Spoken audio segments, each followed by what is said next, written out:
Hey, what's up, nerds? It's Paul at Radio Free Hammer Hall.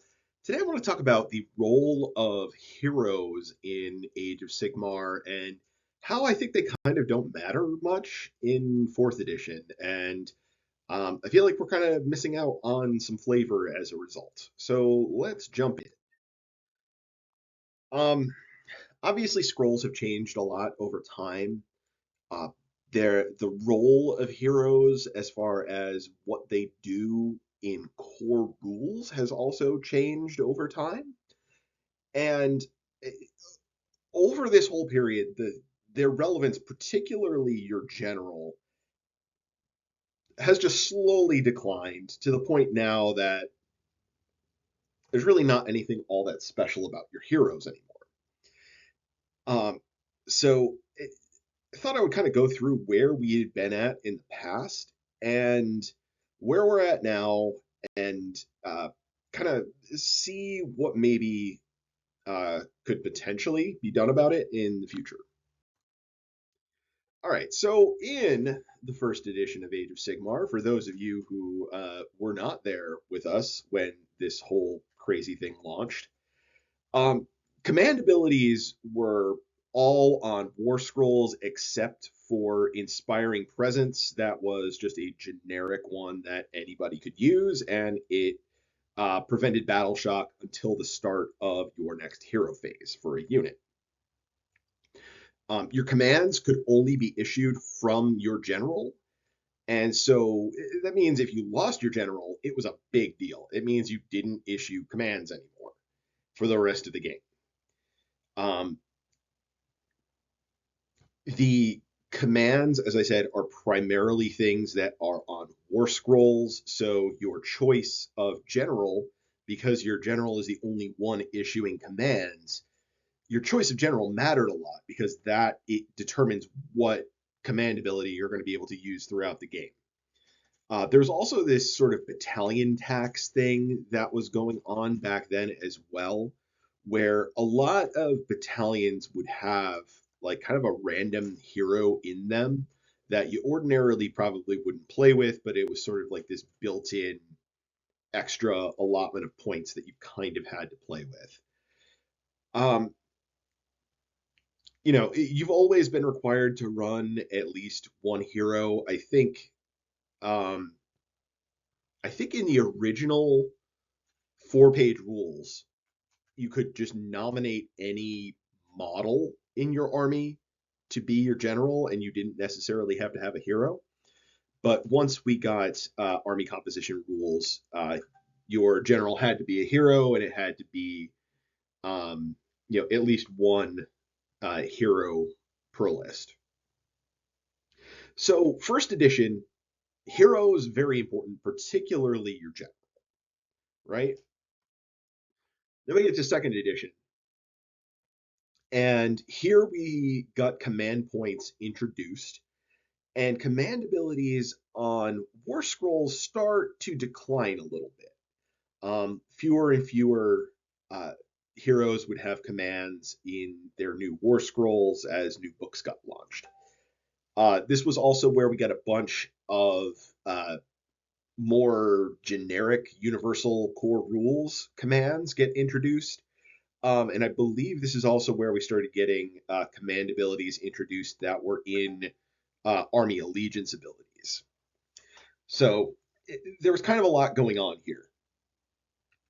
In addition to all of those changes, you no longer could exclusively issue commands from your general. You could also issue them from any hero you have on the board. But your general still matters. Your general, I believe, still had a longer range for issuing their commands than all of the rest of your models did, at least for the generic ones.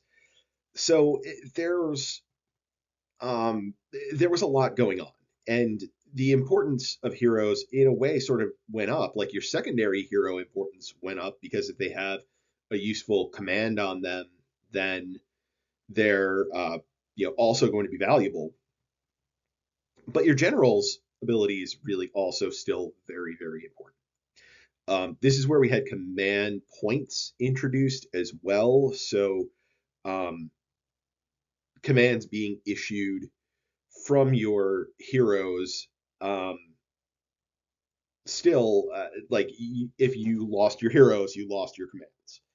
And other than um, forward to victory and at the double, your universal commands were still not that great. So you were primarily going to be relying on what was going to be on the war scrolls a lot of the time. Third edition, this kind of continued that decline of command abilities on war scrolls. So by the end of third edition, there was virtually nothing on war scrolls anymore. It was all just your core rules, um, command abilities, really, that you had going on. Your unit leaders and your more elite units could issue commands to themselves.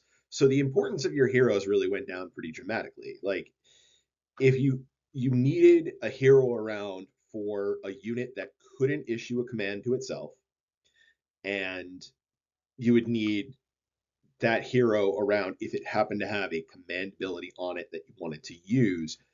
But throughout this, from first edition through third edition, we had this shift from commands generally being these like activate in your hero phase and it's on until your next hero phase sort of ability to it is kind of for like just this turn or just a thing that's happening in this one phase or just happening kind of as a reaction to this one thing that's going on. We got a lot more command points in third edition as well, along with the additional commands we had to issue. Um, Now, the relevance of your general here, you still got extra command points for your general.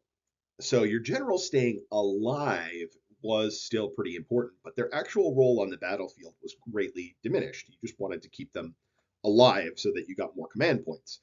On the flip side of that, like as you go through the game, the importance of your command points, I think, kind of goes down, at least in terms of the number of them that you have, because you just have less units on the board to issue commands to.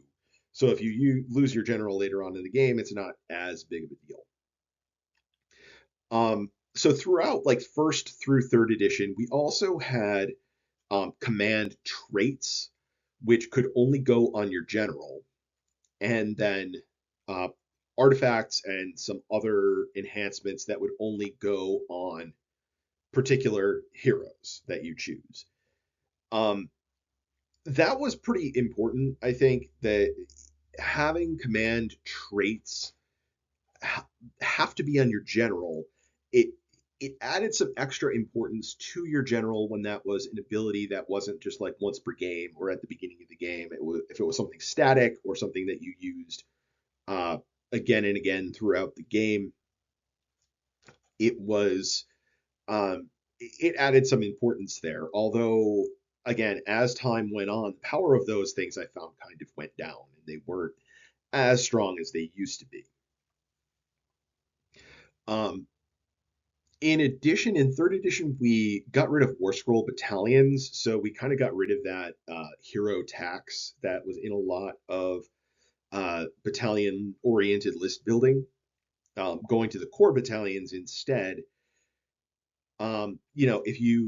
If heroes were important in your list and you wanted um,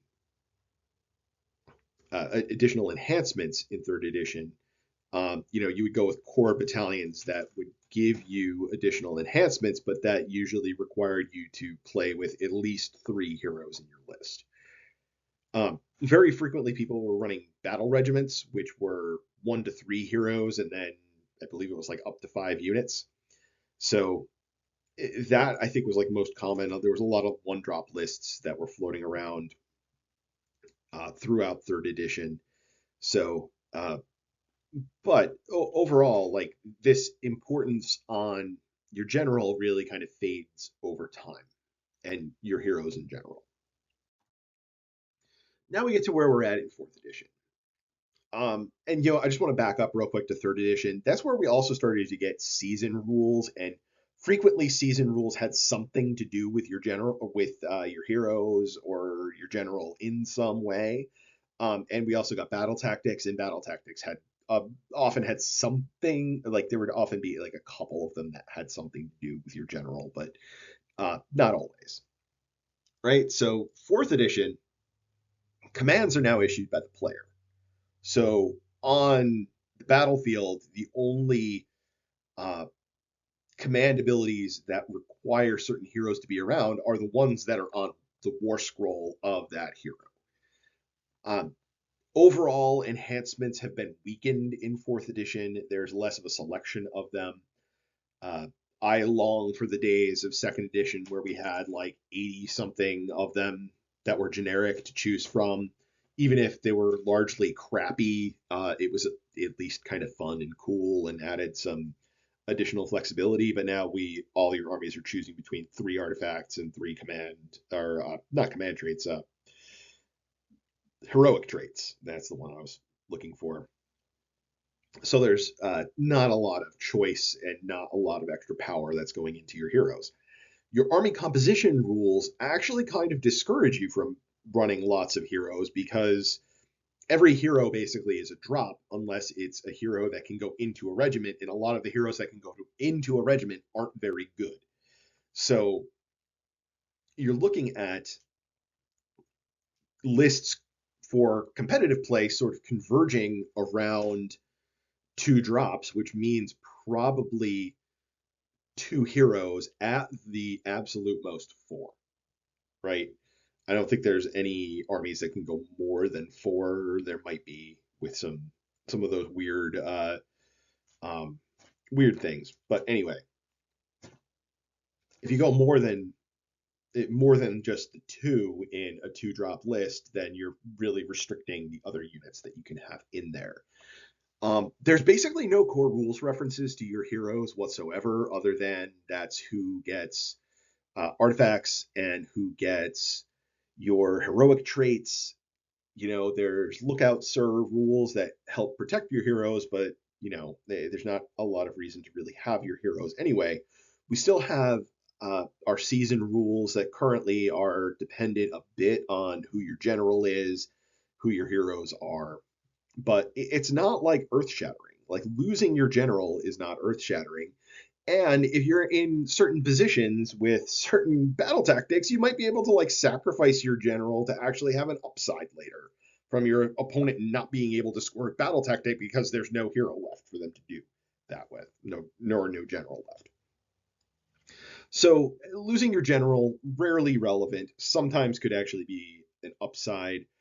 Um, your the only thing your general really does is give you 1 extra unit slot in their regiment.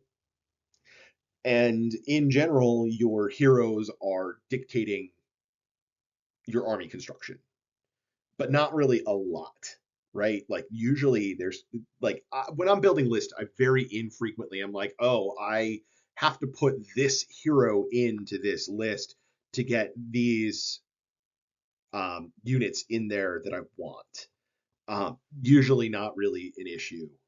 It's more usually like finagling around what heroes um, are leading which regiments and what stuff is in them rather than what is in your list overall. It's like swapping stuff around between regiments that really kind of gets you there. So there's just very, very little importance on what your heroes actually do now. So, I mean, I guess the big question is how much do heroes really even matter anymore? It feels like they were supposed to be guiding army composition, but they're really not doing that very much. Um,